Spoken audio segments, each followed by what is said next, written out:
안녕하세요. 저는 블로거 라스카도로입니다. 팰리세이드 요즘 너무 핫한 차량입니다. 많은 분들이 과연 이 팰리세이드가 정말 좋은 차일까라는 생각을 하실 텐데요. 제 개인적으로 생각은 좋은 차는 내가 관심 있고 만족스러운 그게 가장 좋은 차가 아닐까 생각됩니다. 물론 AS하고 차량 옵션에 대한 부분은 그 다음으로 살펴봐야 될 것 같고요. 좋은 차는 그만큼 많이 팔리지 않을까 싶은데요. 2018년 한국 내수시장에서 런칭 시작인 2018년 12월에 1980대가 팔렸고요. 12월부터 2019년 1월까지 총 판매 대수가 7811대로 국내외 대형 SUV급을 모두 합쳐도 판매 점유율이 60%대 이상이기 때문에 팰리세이드 판매량을 따라갈 수가 없습니다. 팰리세이드 가격은 3,475만원부터 시작됩니다. 기본 3.8 가솔린 엔진이고요. 디젤 엔진으로 변경하면 147만원이 추가가 됩니다. 팰리세이드 상위 등급은 프레스티지 모델로 4,030만원이고요. 여기에 듀얼 와이드 선루프, H트랙, 그리고 7인승 2열 통풍 시트 등 다양한 옵션이 추가되면 가솔린 풀옵션 가격은 4,757만원, 디젤은 4,904만원으로 판매되고 있습니다. 팰리세이드 엔진은 3.8 가솔린 모델과 2.2 디젤 딱 두 가지의 파워트레인을 가지고 있습니다. 먼저 3.8 가솔린은 3778cc의 자연흡기 모델로 최대 출력 295마력, 최대 토크 36.2토크의 퍼포먼스를 가지고 있습니다. 기본적으로 전륜구동으로 구동되며 옵션에 따라 현대자동차의 지능형 사륜구동 시스템인 H트랙이 함께 적용되고 있습니다. 디젤 엔진은 소렌토와 산타페에 적용된 2199cc의 R엔진으로 최대 출력 202마력, 최대 토크 45토크를 가지고 있습니다. 팰리세이드 가솔린 모델과 디젤 모델은 동일한 구동 방식과 자동 8단 변속기를 적용했습니다. 자, 팰리세이드의 외관 모습을 이제 하나하나 살펴보도록 하겠습니다. 먼저 팰리세이드의 외형적인 모습은 기존 현대자동차에서 보여준 SUV 아이덴티티를 가지고 있으면서 좀 더 새로운 느낌을 주고 있는데요. 산타페와 비슷한 느낌을 가지고 있지만 전면 헤드라이트에서 독특한 팰리세이드만의 아이덴티티를 보여주고 있습니다.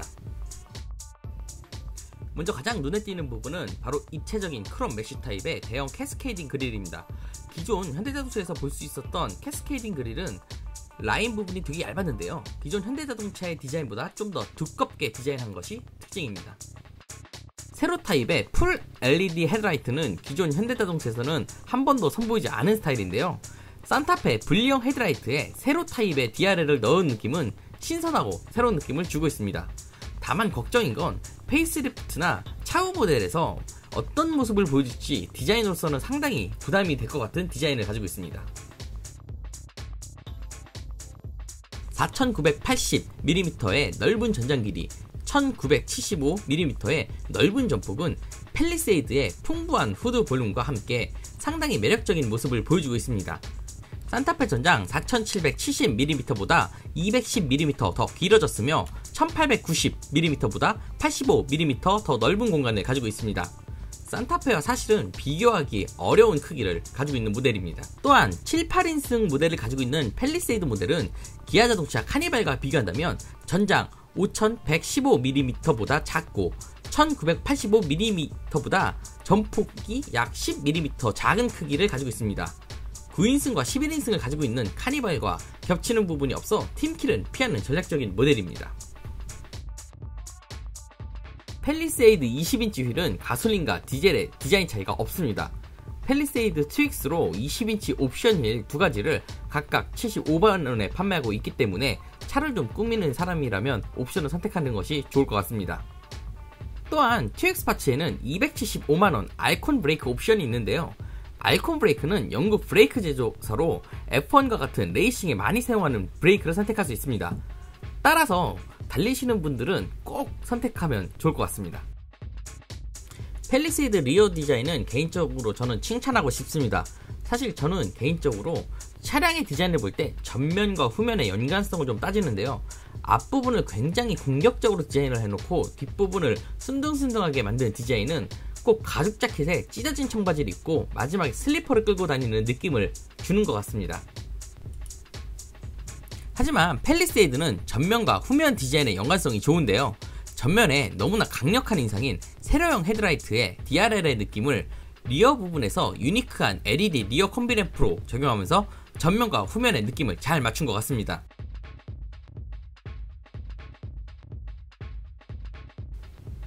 그럼 이제 팰리세이드의 실내에 대해서 한번 살펴보도록 하겠습니다.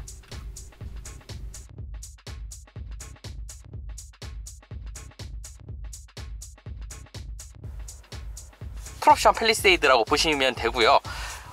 앞서 얘기했지만 웜그레이 나파 가죽과 그리고 이게 비치우드라고 그러는데요.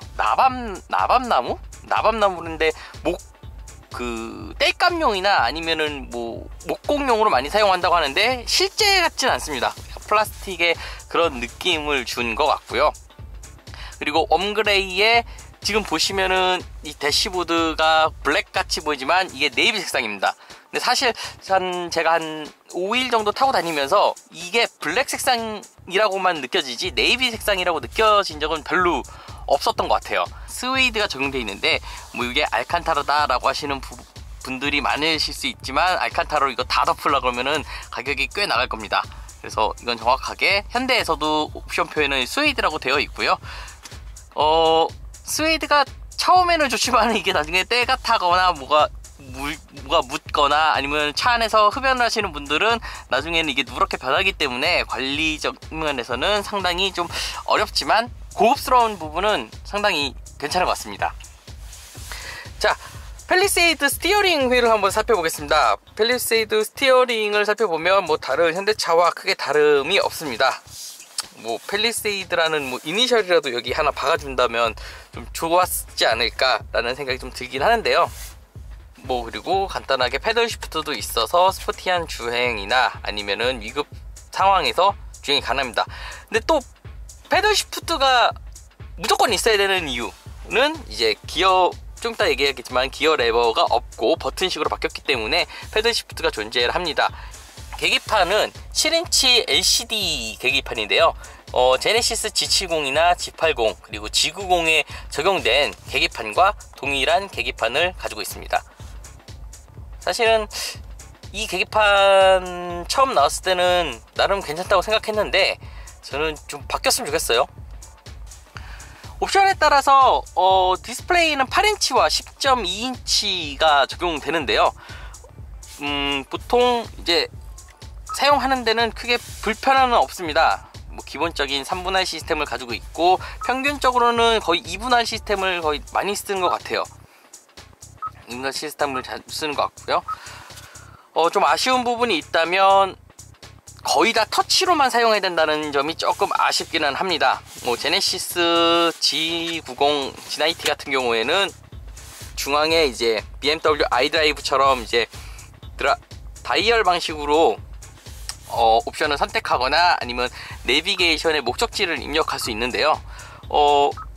여기서는 버튼으로는 목적지를 입력할 수 있는 방법이 없습니다. 직접 서울역이면 서울역 이렇게 직접 쳐주는 수밖에 없는 때문에 주행 중에 사실은 내비게이션을 사용하면 안 되겠지만 어쩔 수 없이 사용해야 된다면 정차를 꼭 하고 사용을 해야 될 것 같은 그런 디자인을 보여주고 있습니다. 그리고 팰리세이드 하나의 좀 특징이 있다면 이제 후석 대여입니다. 이제 3열이 좀 이제 멀기 때문에 후석 대화와 아닌 게 차이가 있는데요. 지금 후석 대화를 지금 하고 있는 중입니다. 자, 후석 대화를 하는 게 마이크에 이게 잘 들어갈지 모르겠는데 뭔가 굉장히 울리는 느낌, 동굴에 들어와서 울리는 느낌을 주고요. 후석 대화를 끄면 일상 생활에서 그냥 얘기하는 것처럼 들릴 수가 있습니다. 일단 가솔린 엔진이다 보니까는 진동이나 그런 소음 같은 스트레스는 전혀 없습니다. 지금 시동을 켜놓은 상태인데 꼭 시동을 꺼놓은 것 같은 느낌을 주고 있고요. 때문에 후석 대화는 개인적으로는 가솔린 차량보다 디젤 차량에 꼭 필요하지 않을까라는 생각이 좀 들기도 합니다. 그리고 후석 대화만큼 또 하나의 특징은 이제 후석 취침 모드입니다. 후석 취침 모드는 전석의 사운드가 출력이 되지만 볼륨 단계가 7 이상인 항목에서는 자동으로 7로 줄어드는 항목입니다. 그러니까 예를 들면 노래가 뒤에가 꺼지는 게 아니라 앞좌석에서 음악을 7 이상을 들어도 뒤에는 7까지만 유지가 된다는 거죠. 팰리세이드의 그 중앙 콘솔 부분은 일단 기어봉이 사라진 거에 대해서 되게 독특한 아이덴티티를 가지고 있는 것 같습니다. 그냥 기어봉이 사라지고 버튼식으로 바뀐 거는 사실 팰리세이드가 처음은 아닙니다. 기존 현대자동차 수소자동차인 넥소에도 이런 버튼 방식이 들어가 있는 걸 그대로 적용을 했는데요. 확실히 기어봉이 없다 보니까 공간적으로 좀 넓은 느낌은 확실히 주고 있습니다. 하지만 운전 습관 가지고 계신 분들, 특히 수동 운전을 좀 많이 하셨던 분들은 기어 노브를 항상 잡고 있는 듯한 이런 포지션을 자주 하시는 분들은 좀 불편할 수도 있어요. 그러니까 암레스트가 이만큼까지 나오는 것도 아니고요. 암레스트는 고정입니다. 고정이고 팔을 두면 딱히 놓을 데가 없습니다. 더군다나 이제 콘솔을 사용한다고 하면 조금 팔에, 그러니까 오른팔이 좀 애매한 그런 느낌을 좀 가지고 있고요. 이번 팰리세이드의 실내에서 버튼식 기어만큼 색다르게 적용된 것이 아마 드라이브 모드가 아닌가 싶습니다. 드라이브 모드는 기본적으로 컴포트, 에코, 스포츠, 스마트 이렇게 총 4가지가 들어가 있는데요. 이런 4가지는 기본적으로 다른 현대차들이랑 똑같이 적용된 모습을 볼 수가 있습니다. 근데 여기에 특징이 트레인 모드라는 부분이 하나 생겼는데요. 여기서 컴포트 모드에서 오른쪽으로 넘어가도 안 넘어가고 왼쪽으로 넘어가도 안 넘어가는 상황에서 트레인 버튼을 눌러주면 스노우, 머드, 샌드, 눈길이나 진흙 그리고 모래길 같은 곳에서도 좀 더 주행을 쉽게 할 수 있게 이렇게 지형에 따른 이제 드라이브 모드가 적용된 것이 하나의 특징입니다. 자, 브릿지 하이 콘솔의 이번에 가장 큰 특징은 기어 노브가 없어지면서 버튼식 기어로 바뀌면서 중앙에 공간이 굉장히 넓어졌다는 사실입니다. 이렇게 넓을 필요가 있을까라는 생각이 들기도 하지만 이 차는 사실은 북미 시장을 좀 더 위하기 때문에 북미 시장 같은 경우는 말도 안 되는 이런 큰 캔 사이즈나 아니면 맥도날드를 가도 우리가 흔히 마시는 콜라의 라지 사이즈보다 더 큰, 그리고 그거보다 더 큰 사이즈들이 있기 때문에 사실 기존의 컵홀더에 안 들어가거나 약간만 걸쳐지는 게 사실이었습니다. 그래서 이런 좀 독특한 방식을 좀 취하지 않았나 싶고요. 컵홀더는 사실 없는 것처럼 보이지만 버튼을 누르면 이렇게 컵홀더가 생기기 때문에 필요한 경우에는 컵홀더를 눌러서 만들어주면 되는 거고요. 필요 없다고 생각하면 살짝 돌려서 원석복구 시켜 놓으면 좀 더 넓은 공간을 사용할 수 있습니다. 자, 중앙 콘솔 같은 경우는 좀 굉장히 넓습니다. 500mm짜리 500mm짜리 패트를 놔도 약간 남는 공간이 들고요. 중앙에 이런 게 없다고 치면 한 패트가 6개 정도는 충분히 들어갈 공간을 보여주고 있습니다. 썬루프는 팰리세이드 썬루프는 1열과 그리고 2열, 3열 썬루프가 나눠져 있습니다. 하나로 합쳐져 있는 그런 파노라마 썬루프의 개념은 아니고요, 사실은. 자, 1열 썬루프는 그냥 이렇게 수동으로 열어주시면 되는 스타일입니다. 이쪽으로 이건 좀 전동으로 열어주면 안 되나 하시는 생각이 들고요. 그리고 썬루프는 완전 오픈까지는 안 되고요. 딱 이 정도만 오픈됩니다. 그래서 사실 썬루프로 많이 기대하시는 분들은 좀 아실 수 있을 것 같은 느낌이 좀 들긴 합니다. 그리고 닫아주고요. 그리고 2열 썬루프 같은 경우는 버튼식으로 그냥 이렇게 열어주고 닫아주는 정도만 된다고 보시면 될 것 같습니다. 2열을 한번 살펴보도록 하겠습니다. 2열 공간, 일단 2열 레그룸을 살펴보면요, 2열은 일단 여기 하단에 이걸 가지고 뒤로 당기고 앞으로 늘리고 할 수가 있습니다. 그래서 일단은 뒤로 최대한 하고, 이제 조수석에 이제 워크인 시트가 있어서 워크인 시트로 앞으로 쭉 한번 밀어 보겠습니다.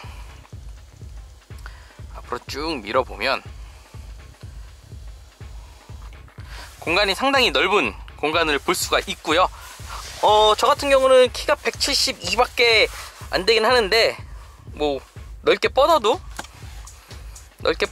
될 정도의 상당히 넓은 공간을 가지고 있습니다. 그러면 이제 워크인 시트를 최대한 한번 당겨 볼까요? 자, 당기면 사실 이제 2열의 레그룸이 넓다 좁다 이런 부분은 조수석 시트를 맨 뒤로 했을 때 그리고 맨 앞으로 했을 때의 느낌까지도 고려를 좀 해봐야 될 것 같습니다. 맨 뒤로 지금 당겨 놓은 상태입니다. 그러면은 앞에 조수석 1열에 조수석에 앉아있는 사람도 굉장히 넓지만 2열도 사실은 이렇게 좁은 편안입니다. 이 정도면은 한 스포티지나 아반떼 정도까지는 레그룸이 충분히 나올 것 같습니다. 근데 사실 이렇게 타면은 앞에가 너무 넓어서 사실은 의미가 없고요. 개인적으로는 2열이 딱 이 라인에 맞춰서 하신다면 뭐 1열도 편하고 2열도 편한 정도가 되지 않을까 싶습니다. 물론 뭐 3열에 누가 앉겠다고 하면 좌석을 살짝 당겨서 이 정도, 그러니까 1열도 양보를 해야 되고 2열도 양보를 해야 3열이 편해진다는 사실입니다. 2열의 편의사항은 3단 열선 시트가 양쪽에 되는 걸 알 수 있고요. 온도 조절을 할 수 있는 걸 알 수가 있습니다. 리뷰 영상이나 리뷰를 많이 보시면 이게 12V와 뒷좌석에 이제 인버터 220V가 있는 거를 알 수가 있는데요. 220V 인버터 같은 경우는 상당히 편리한 옵션입니다. 특히나 팰리세이드로 이제 캠핑을 하신다든가 아니면 뭐 이 업무 차량으로 사용하신다고 하시면 노트북을 긴급으로 충전하시는 분들에게는 참 유용한 옵션인데요.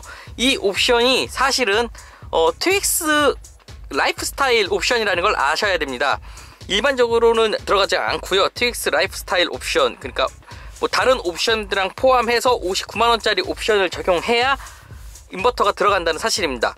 내가 차 샀는데 인버터 안 들어갔다고 뭐라고 하지 마시고 옵션표를 잘 확인해 보시고 필요하신 분들은 넣어주시고 필요 없으신 분들은 굳이 트윅스 라이프스타일 옵션을 선택 안 하셔도 괜찮을 것 같습니다.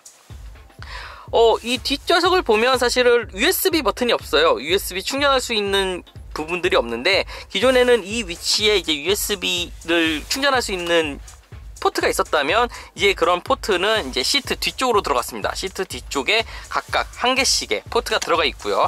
팰리세이드 뿐만 아니라 뭐 기아 텔로라이드도 여기에 USB 포트가 있는 걸 보니까 앞으로 현대기아 자동차에서 나오는 차량들이 이 부분의 공간을 조금 더 살리면서 포트가 이쪽으로 넘어가는 걸 볼 수가 있을 것 같습니다. 자, 많은 분들이 궁금해하시는 3열입니다. 3열이 과연 성인 남성이 탔을 때 좁냐 안 좁냐 이 논란은 이 차가 처음 공개됐을 때부터 현장에 있던 해외에 있는 많은 기자들도 궁금해서 굉장히 많이 앉아봤다고 하는데요. 3열 같은 경우는 간단히 아래 이제 버튼 하나로 눌러만 주시면 이렇게 3열에 타고 내릴 수가 있습니다. 탈 때는 사실은 약간 반자동 같은 느낌을 주는데 안 탈 때는 좀 귀찮습니다. 약간 이렇게 밀어줘야 되고요. 2열에는 이런 레버가 있어서 수동으로 앞으로 당기고 뒤로 밀 수가 있습니다. 그리고 단순히 2열 시트를 접어 주시려면 여기 있는 레버만 살짝 당겨 주시면 2열 시트를 쉽게 접을 수 있어서 트렁크 공간을 2열과 3열을 총 접는다면 상당히 넓은 공간을 트렁크 공간으로 사용할 수가 있습니다. 3열 공간을 직접 타보도록 하겠습니다. 제가 이렇게 1인칭 시점으로 리뷰를 하는 이유는 3열 공간에 탈 때 얼마나 불편한지 그리고 아니면 얼마나 편리한지를 좀 보려고 하는데요. 아마 이 카메라 시점이 굉장히 많이 흔들린다면 제가 굉장히 불편하게 들어가는 걸 거고, 이 카메라 시점이 생각이 뭐 괜찮을 것 같네 라고 생각 드시면 뭐 3열이 편하게 들어간다고 생각하시면 될 것 같습니다. 자, 3열을 위해서 버튼을 살짝 눌러 주시고요, 앞으로 당겨지면 이렇게 들어가 주시면 됩니다. 3열 같은 경우는 일단은 앞에를, 그러니까 2열을 최대한 밀어 놓은 상태에서 그냥 뒤로 앉는다고 하면 키 172에 제가 85kg 정도 되는데 이렇게 쪼그리고 앉아야 됩니다. 그러니까 때문에 정확히 이 차량에서 장거리 주행을 하시려면 2열을 약간 이 정도 당겨 주시면 1열을 저희가 맨 처음에 뒤에 당겼을 때 제가 아반떼나 스포티지 정도의 레그룸을 보여준다고 한 그 정도 레그룸을 가져간다면 뭐 3열도 나쁘진 않습니다. 3열 공간 나쁘지 않고요. 3열 공간에 이제 USB 충전이나 그리고 3열도 사실은 등받이를 조절을 할 수가 있습니다. 등받이를 앞으로 세우거나 아니면 최대한 이렇게 이만 정도에 젖힐 수가 있는데요. 3열을 만약에 이 정도로 젖힌다 그러면 트렁크 공간이 거의 뭐 없다고 보시면 될 정도의 좀 아쉬움은 있지만, 그래도 3열 공간 뭐 이렇게 해서 간다고 하면 등받이를 맨 뒤로 젖히고 간다고 하면은 뭐 연속적으로 1시간 반 정도까지는 그냥 무난하게 갈 수 있을 것 같습니다. 3열 시트 같은 경우는 저는 뭐 딱히 나쁘다 좋다라고 얘기하기는 좀 그렇습니다. 북미 시장에서도 사실은 3열 시트인 차량들이 좀 많은데요. 예를 들어 뭐 포드 익스플로러 아니면은 뭐 인피니티 QX60, 뭐 마츠다 CX7 같이 뭐 다양한 차종들이 있는데 3열 시트는 그냥 3열 시트입니다. 3열 시트는 그러니까 이 차를 카니발이랑 비교하면 안 돼요. 그냥 1열, 2열 정도의 SUV로 보시다가 급하면 3열을 사용할 수 있다의 정도지, 사실은 3열은 아이들이 많으신 분들, 그러니까 1열, 2열에 성인 남성들이 타고, 성인 남성 여성분들이 타고 3열 시트에는 아이들 카시트로 딱 가둬놓는 듯한 느낌을 줍니다. 자, 그럼 팰리세이드 트렁크를 한번 살펴보도록 하겠습니다. 팰리세이드 트렁크 용량은 굉장히 넓은 편인데, 이거는 이제 3열을 접느냐 펴냐에 대한 이런 부분에 대한 이슈가 있을 것 같습니다. 3열 같은 경우를 펴면, 3열을 사용한다고 하면 사실은 골프 가방 많이 넣어야 한 2개, 이렇게 세로로 해서 2개 정도 들어갈 수 있을 것 같고요. 3열을 접어 보겠습니다. 3열 접는 거는 이제 전자식으로 이제 버튼으로 이제 할 수가 있는데요. 3열을 접고 펴는 거는 자동으로 되는데, 2열은 접는 것만 자동으로 되고 펴는 거는 사람이 직접 펴줘야 되는 좀 아쉬움은 있습니다. 이런 펴는 것까지 좀 전자동으로 된다 그러면 좀 어떨까라는 생각이 좀 들기도 하는데요. 자, 3열을 접으면 3열은 이제 자동으로 이렇게 접힙니다. 자, 순서대로 좀 접어볼까요? 접는 속도가 조금 느리기는 하는데요, 그렇게 빠른 편은 아닙니다. 개인적으로 팰리세이드 7인승을 사시든지 8인승을 사시든지 이런 3열 공간을 다 사용하지 않으실 것 같아요. 그렇기 때문에 이런 팰리세이드 옵션, 이것도 옵션입니다. 이거 기본 사양 아니고요. 네, 옵션으로 이렇게 접었다 폈다 할 수 있는 이런 트렁크 매트도 선보여주고 있습니다. 마지막으로 팰리세이드 주행에 대해서 이야기를 좀 해보겠습니다. 제가 시승한 3.8 가솔린은 커다란 체구에 팰리세이드가 가장 적합하게 세팅되어 있는 것 같았는데요. 엔진에서 보여주는 주행 성능 또한 만족스러웠고, 무엇보다 코너링에서 커다란 차체를 안정적으로 잡아주는 느낌은 산타페보다 좀 더 진화된 모습을 보여주는 것 같습니다. 하지만 아쉬운 건 좀 연비였는데요. 막히는 서울 도심도로에서 연비가 5에서 7 정도였고, 고속도로에서는 시속 100km 정속 주행을 할 경우에는 12km 정도의 환경에 따라 연비 차이가 많이 나기 때문에 주로 고속도로를 주행하시는 분들께 추천드리는 차량입니다. 이번 시승한 팰리세이드 3.8 가솔린 자유넘기 엔진의 배기음을 한번 들어보겠습니다.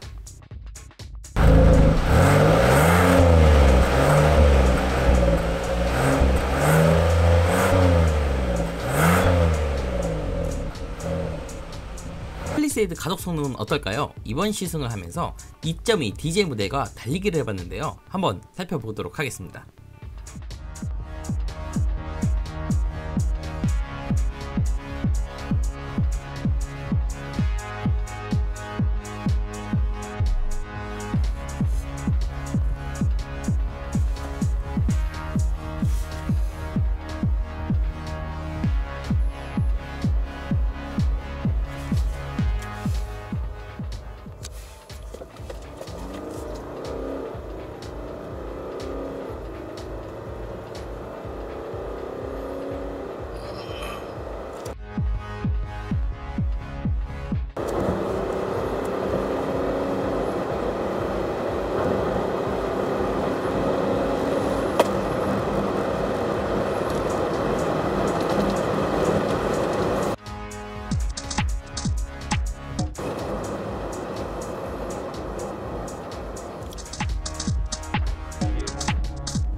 펠리세이드에 대해서 다양한 의견이 있지만 확실한 건 현대자동차 SUV가 한 단계 진화한 느낌은 분명히 있습니다. 때문에 앞으로 나올 현대자동차의 SUV들이 좀 더 기대가 되게 만든 차량이 아닌가 싶은데요. 오늘은 여기까지입니다. 내용이 조금 괜찮으셨다면 구독과 좋아요 부탁드리고요. 좀 더 자세한 내용을 원하신다면 네이버에서 라스카도르를 검색해주시면 텍스트로도 쓴 시승기도 만나보실 수 있습니다. 감사합니다. 저는 라스카도르였습니다.